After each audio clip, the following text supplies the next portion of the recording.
Praise the Lord. आप सबको जय मसीह की। खुदावन यसु के पाक और जिंदा नाम में आपको सलाम। Greetings to you in Jesus name. मेरे सारे जवान भाइयों को और मेरी सारी जवान बहनों को आप सबको जय मसीह। और मैं उम्मीद करता हूँ कि इन दिनों में आप प्रभु में बढ़ रहे हैं, ग्रो कर रहे हैं, क्योंकि हम इसी के लिए बुलाए गए हैं।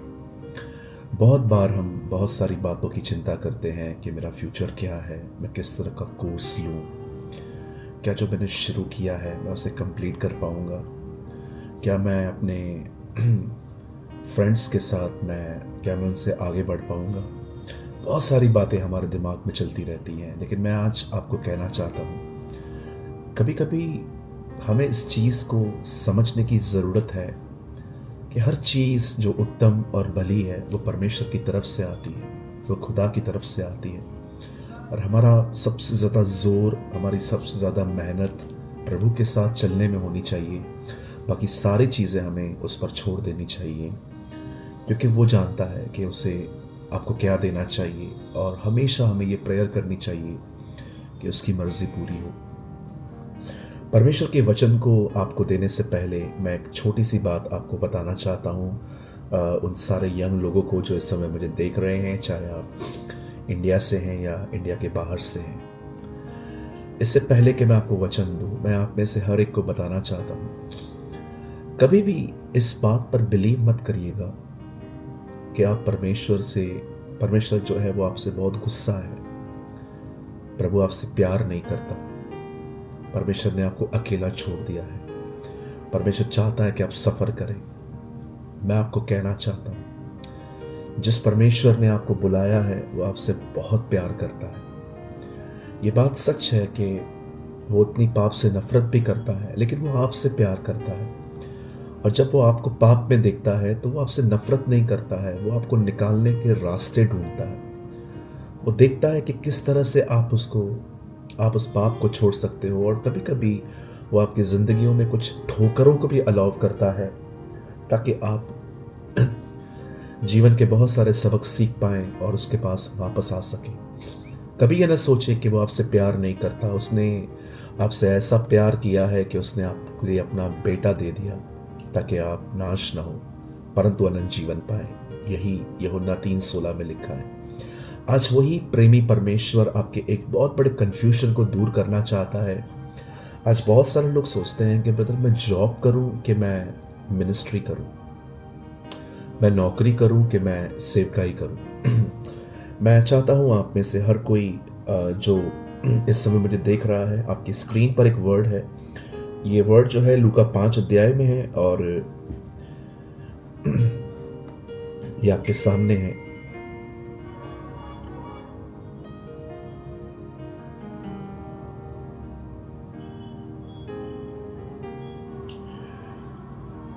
लूका 5:5 यहाँ लिखा है, शिमोन ने उससे उत्तर दिया, हे स्वामी, हमने सारी रात मेहनत की और कुछ न पकड़ा, तो भी तेरे कहने से जाल डालूंगा।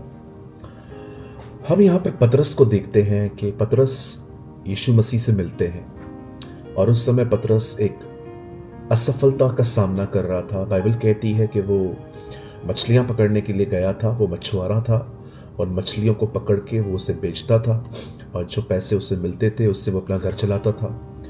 लेकिन एक दिन बाइबल कहती है कि उसे मछलियाँ नहीं मिली और जब वो घर लौटने की तैयारी कर रहा था, अपने जालों को साफ कर रहा था, रख रहा था, उस समय यीशु से मिलते हैं और बाइबल कहती है प्रभु ने उसे वापस उसी जगह पे, उसी झील में जाल डालने के लिए कहा। और पतरस ने कहा, प्रभु, हमने बहुत मेहनत की, पूरी रात मेहनत की इस झील में, लेकिन हमें कुछ नहीं मिला है, तो भी तेरे कहने से मैं जाल डालूंगा।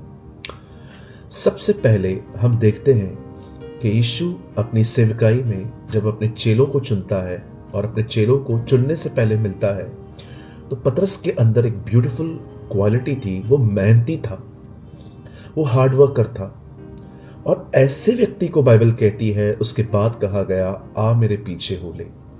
याद रखिए, अगर आप उन रास्तों से नहीं गुजरेंगे जिन रास्तों से प्रभु आपको ले जाना चाहते हैं, आप अपनी सेवकाई में कभी भी वो सामर्थ नहीं देख पाएंगे जो प्रभु आपको देना चाहता है। आज बहुत सारी सेवकाइयों में हम बहुत सारी इमेच्योरिटी देखते हैं, बहुत सारा अज्ञानता हम देखते हैं। कई सारे जो आजकल जो मैं किसी को पॉइंट नहीं कर रहा हूँ, लेकिन भारत में बहुत सारी जगहों पर जब मैं जाता हूँ तो मैं बहुत सारे जवानों से मिलता हूँ जो सेवकाई करते हैं, और मुझे साफ साफ दिखता है कि इनके पास ज्ञान तो है, पर इनके पास मैच्योरिटी नहीं है। मैच्योरिटी का मतलब अनुभव नहीं है।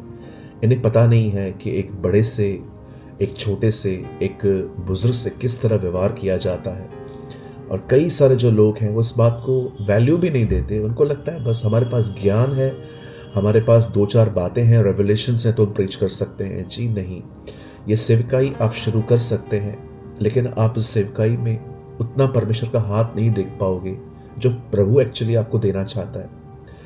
परमेश्वर आपको मैच्योर करने के लिए, आपको काम करने के लिए कहता है, क्योंकि जब हम काम पे जाते हैं तो हम बहुत मैच्योर बनते हैं, क्योंकि वहाँ पर हमें डांट पड़ती है, वहाँ पर कभी कभी हमें ओवर टाइम करना पड़ता है जिसके पैसे नहीं मिलते। कई बार हम ऐसे रास्तों से गुजरते हैं जो बिल्कुल पसंद नहीं आते, लेकिन आप जानते हैं यही वो जगह होती है जो आपको तैयार करती है, मजबूत करती है, स्थिर करती है। मैंने कम से कम मैंने 8 से 9 साल नौकरी की, और मैंने 6 साल मैंने अपना बिजनेस किया। और मैंने कोई बहुत पहले नहीं, मैंने जस्ट अभी 2021 में ही मैंने अपना बिजनेस, जस्ट कोविड के थोड़ा टाइम पहले ही मैंने अपने बिजनेस को अपने फादर को हैंड ओवर किया था, और पूरी तरह से। और फिर उसके बाद हमने कुछ समय के बाद हमें लगा कि नहीं, शायद परमेश्वर ये नहीं चाहता है कि मेरी फैमिली और मैं ये काम करें। और हमने फाइनली वो सब क्लोज कर दिया जब मुझे पूरी तरह से कन्फर्मेशंस मिल गई। मैं आपको कहना चाहता हूँ, अगर आप मुझे सुनते हैं और अगर आपको लगता है कि हाँ, कि हमें परमेश्वर के वचन को पहले सुनना चाहिए, मैं आपको बताना चाहता हूँ, मैंने नौकरी भी की, मैंने बिजनेस भी किया, और वहाँ पर जब मुझे पेमेंट्स नहीं मिलती थी कई बार, और मुझे लोगों को पैसे देने होते थे, और कई बार मुझे स्ट्रगल करना पड़ता था, मेहनत करनी पड़ती थी, लोगों की बहुत सारी बातें सहनी पड़ती थी। लेकिन आज जब मैं सेवकाई करता हूँ, जब मैं मिनिस्ट्री करता हूँ, तो मुझे याद आते हैं वे अनुभव जिन्होंने मुझे प्रभु के अनुग्रह से बहुत मजबूत बनाया। मैं आप में से विनती करता हूँ, कोई भी सिर्फ बाइबल कॉलेज में जाकर और सारे थियोलॉजी को समझकर, नो जॉब, नो बिजनेस, मैं आपको कहना चाहता हूँ इस तरह सेवकाई न करें। मैं बाइबल कॉलेज जाने के बिल्कुल भी खिलाफ नहीं हूँ, आप बिल्कुल जाइए। आपको अगर परमेश्वर ने अगुवाई की है, आपको आपके पास्टर के थ्रू अगर परमेश्वर कह रहे हैं, आप बिल्कुल जाइए। मैं कभी बाइबल कॉलेज के खिलाफ नहीं था, और मैं कभी हो सकता हूँ, क्योंकि अगर परमेश्वर हमें वहाँ जाने के लिए मना करेगा तो फिर परमेश्वर अपने दासों को क्यों कहता है कि बाइबल कॉलेज को खोलो। इंडिया में बहुत सारे अच्छे अच्छे बाइबल कॉलेज भी हैं, आप बिल्कुल जा सकते हो, लेकिन ये बात ज़रूर याद रखिए, जितना बाइबल कॉलेज इम्पोर्टेंट है, उतनी ही इम्पोर्टेंट है जॉब करना, बिजनेस करना, और उसके बाद मिनिस्ट्री में आना। मैं जानता हूं कि परमेश्वर कभी कभी कुछ लोगों की अगुवाई ये भी कर सकते हैं कि परमेश्वर किसी किसी को शायद बहुत जल्दी ही काम से बुला लेते हैं, लेकिन मैं आपको बताना चाहता हूं ये केसेस बहुत कम होते हैं।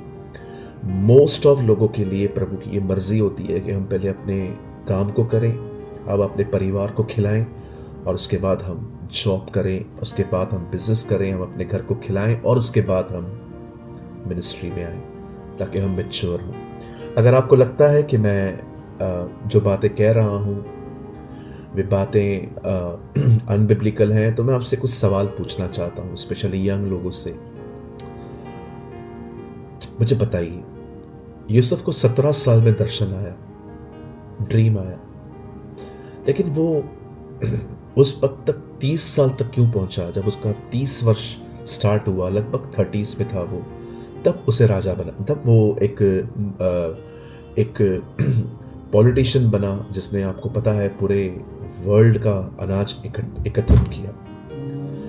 अगर आप दाऊद के बारे में पढ़ें तो उसका भी अभिषेक 16-17 साल में हुआ, लेकिन जब उसने राजगद्दी संभाली, जब वो राजा बना, तब वो 30 वर्ष का हुआ। आप लूका में ही पढ़ सकते हैं कि प्रभु ने 12 साल की उम्र में बड़ों बड़ों का मुंह बंद कर दिया, ज्ञान जिनके पास बहुत ज्ञान था, लेकिन फिर भी सेवकाई उसे 30 में क्यों मिली? और अगर आपको कोई कहता है कि नहीं, काम करना ज़रूरी नहीं है, सीधा सेवकाई करो, तो मैं आपको बताना चाहता हूँ, जीसस ने खुद काम किया। उसे मिनिस्ट्री करने से पहले उसने 30 साल तक काम किया। इवन उसने 90% अपनी लाइफ जो है वो काम में बिताई, अपने परिवार को बिताने में बिताई, अपने परिवार को खिलाने में उसने अपनी पूरी ज़िंदगी बिताई। मैं आपको कहना चाहता हूँ, बी अ हार्ड वर्कर। बहुत मेहनत करिए, कोर्स ज्वाइन करिए, पढ़ाई करिए, जॉब करिए। वहीं पर परमेश्वर आपको मैच्योर करेगा। और याद रखिए, वहीं से परमेश्वर आपको बुलाएगा और वो आपको एक महान सेवकाई देगा। मैं बिलीव करता हूँ कि आप में से बहुत सारे जो लोग हैं आज जो मुझे देख रहे हैं, स्पेशली यंग पीपल, मैं आप में से बहुतों के बारे में एक बात कहना चाहता हूँ। मुझे पता है आप एक बहुत ही फेथफुल प्रभु के बेटे और बेटी हैं। मैं जानता हूँ आप प्रभु से प्यार करते हैं, और मैं आपको इतना कहूँगा, शॉर्टकट्स मत अपनाइए, परमेश्वर के रास्तों से आइए। मैं बिलीव करता हूँ कि आपने आज के वचन से बहुत सारी बातें समझी होंगी, और मैं इस बार डिस्क्रिप्शन बॉक्स में एक नंबर डाल रहा हूँ। अगर इस वचन को सुनने के बाद आपका कोई भी सवाल है, भाइयों के लिए अलग नंबर है, बहनों के लिए अलग नंबर है, नीचे मैं डाल देता हूँ, और ध्यान दीजिए आप नंबर को मिक्स मत करिएगा, क्योंकि फिर रिप्लाई नहीं आएगा। हमने दोनों के लिए अलग अलग नंबर रखे हैं। अगर आज के प्रचार में से अगर आपका कोई भी सवाल हो तो आप बेशक मुझसे पूछ सकते हैं। मैं आपको 2 दिन में ज़रूर रिप्लाई करूँगा। इवन अगर आपका कोई प्रेयर रिक्वेस्ट भी है तो आप मुझे भेज सकते हैं, मैं ज़रूर आपके लिए दुआ भी करूँगा। खुदा आप सबके साथ है। उम्मीद करता हूँ आज के वचन से आपको एक नया प्रकाश और एक नई रोशनी मिली होगी।